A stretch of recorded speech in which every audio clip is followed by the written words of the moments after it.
Welcome to my series of podcasts about the stories of the Tudors. My name's Tony Riches and I'm a historical fiction author from Pembrokeshire in Wales and a specialist in the history of the Tudors. In this podcast I'll be looking at the life of Catherine Parr, the sixth and last wife of Henry VIII. She's popularly known as the wife who survived, but why did Henry choose her and how did she feel about becoming his queen? Although her story lacks the tragic romance of Anne Boleyn or the scandal of Catherine Howard or even the politics surrounding the life of Anne of Cleves, I hope to show that Catherine Parr was the cleverest of Henry VIII's six wives. And historian Elizabeth Norton, in her book on Catherine Parr, says, "The woman who would become the sixth and last queen of Henry VIII was born into a prominent but not royal family, and during her childhood, Catherine can never have dreamt of the future that lay in store for her." Catherine Parr was born in the summer of 1512 and was the eldest surviving daughter of Sir Thomas Parr, a descendant of Edward III and an ambassador for Henry VIII. Her mother, Lady Maud, had been a lady-in-waiting to Henry's first wife, Catherine of Aragon, and was chosen to accompany her on the prestigious Field of the Cloth of Gold in France. She named her daughter Catherine after the Queen. Catherine's father died when she was 5 years old, so her education was left to her mother, who helped her to become fluent in Latin, French and Italian, and began making plans for her daughter's marriage from the age of 11. Catherine married Sir Edward Burgh, son of Sir Thomas Burgh of Lincolnshire, when she was 17.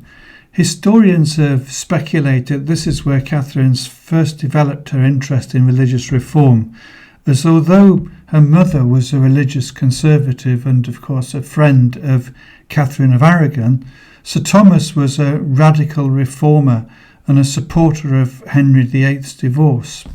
He later became Anne Boleyn's chamberlain and a vocal opponent of the rebellion known as the Pilgrimage of Grace. Sadly, Catherine's first marriage was short-lived because Edward died of unknown causes in the spring of 1533 in his early 20s, leaving Catherine widowed before she was 21. Her mother had died 2 years earlier and her brother William served in the household of Henry VIII's illegitimate son, Henry Fitzroy, Duke of Richmond, and her sister Anne was in the service of Queen Anne Boleyn, so there was no family home for Catherine to return to. It's thought Catherine went to live with her cousin, Sir Walter Strickland's widow, Lady Catherine Neville, at Sizer Castle in Kendal.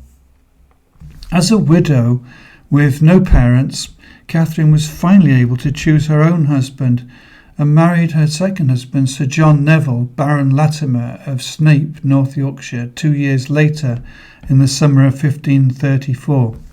He's always seemed to me an unlikely choice for Catherine.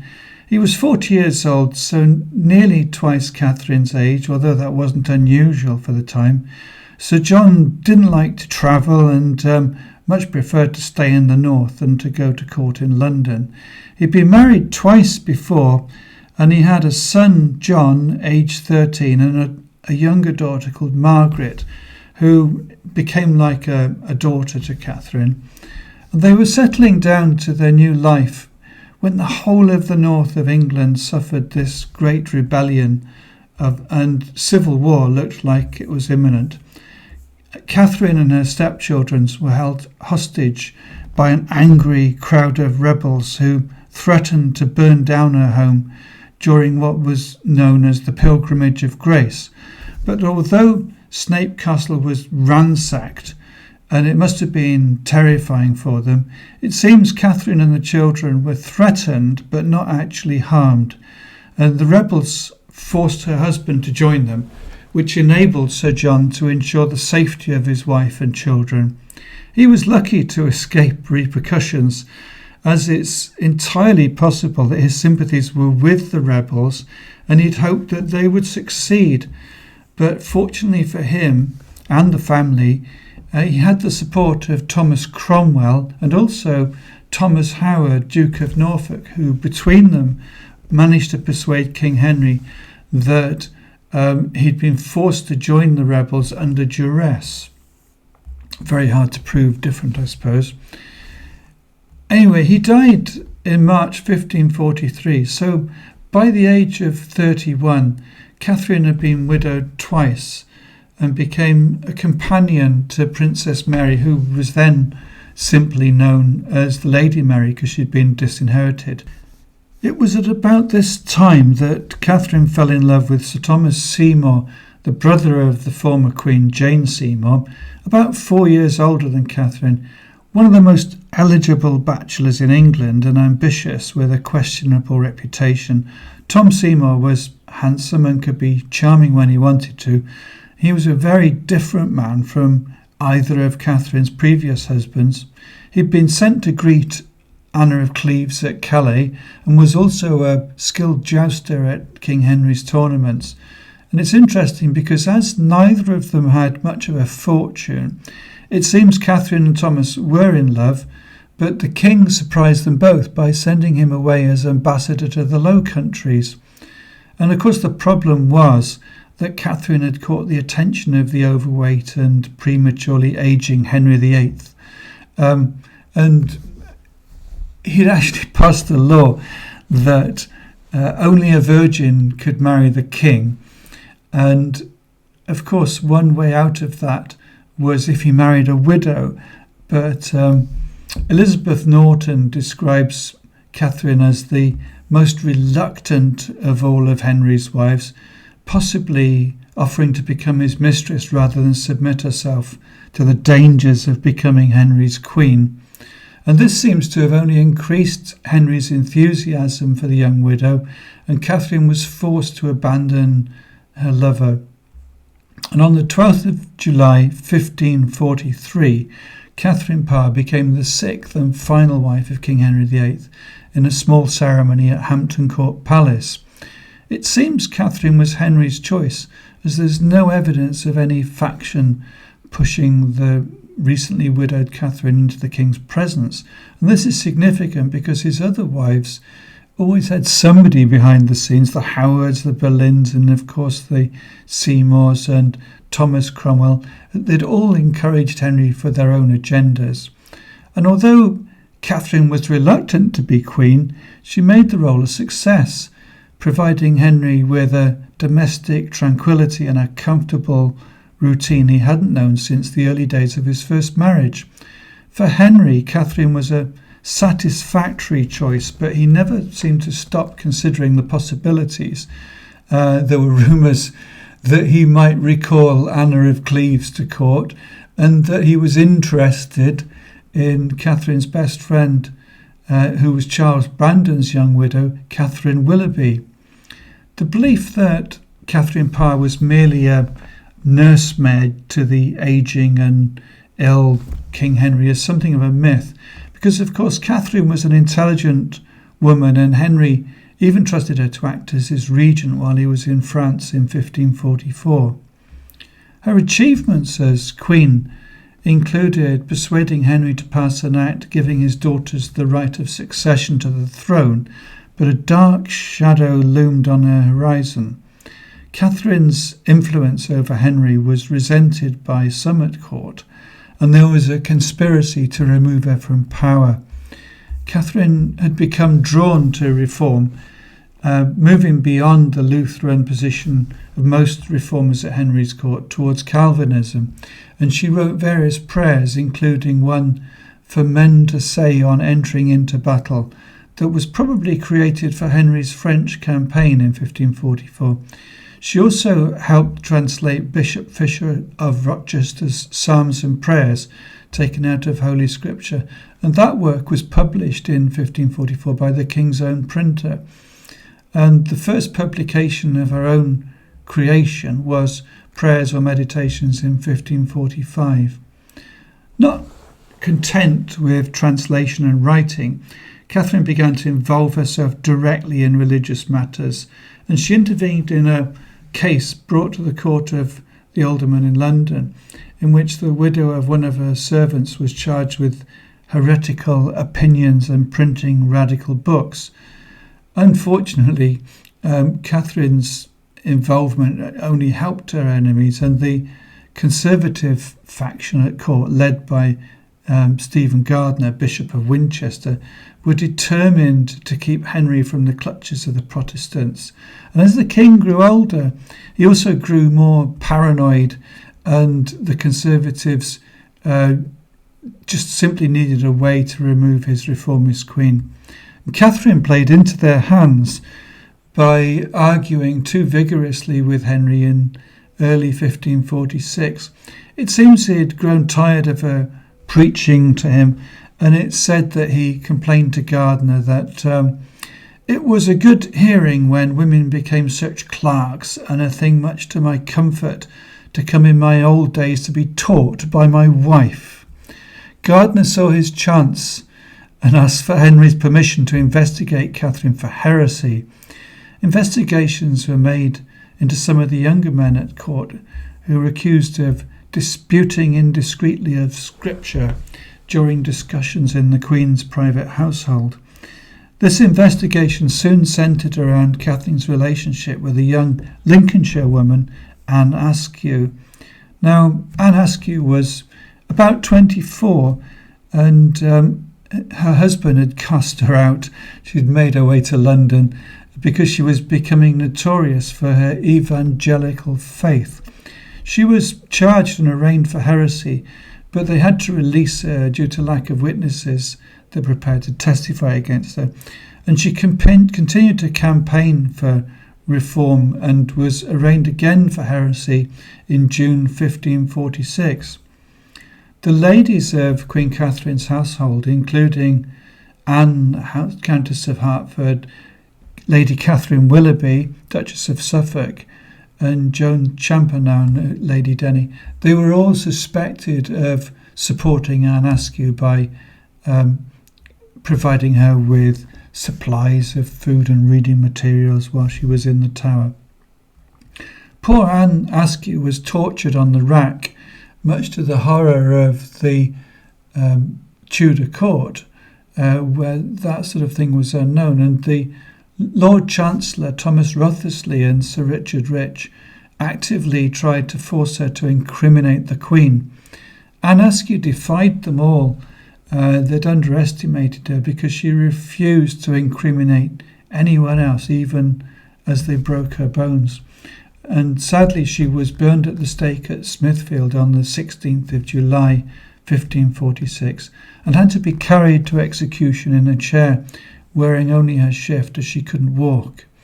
Those who saw her execution were impressed by her bravery, maintaining her religion to the end, and of course she's become a famous martyr to the cause. Undaunted, Bishop Gardiner told Henry that the king was cherishing a viper in his bosom and that he would provide proof of Catherine's heresy. Henry agreed that the Queen could be arrested and investigated. But somehow Catherine heard what was about to happen, and it's thought that Henry himself wished her to know, and so she fell into a state of panic. And when Henry heard this, he comforted her, and the next day Catherine visited Henry, saying she was only a silly poor woman, so much inferior in all respects of nature, who desired to learn from her husband.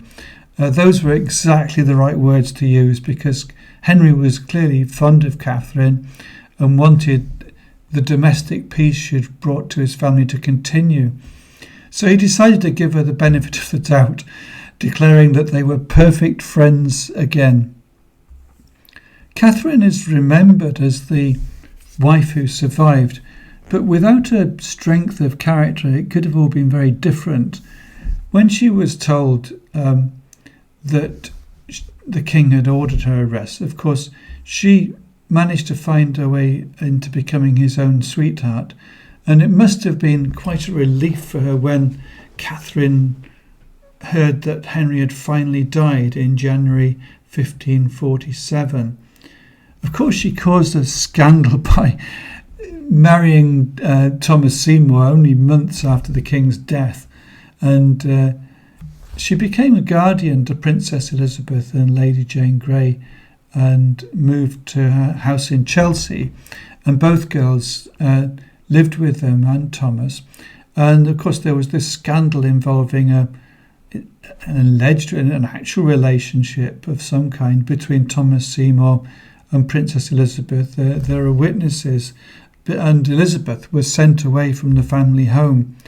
Of course that was all very upsetting, and in November 1547, 9 months after Henry VIII's death and the accession of her Protestant stepson, Catherine published a second book, The Lamentation of a Sinner, with support of her friends Catherine Willoughby and William Cecil, who are both mentioned in the frontispiece, which was written by William Cecil.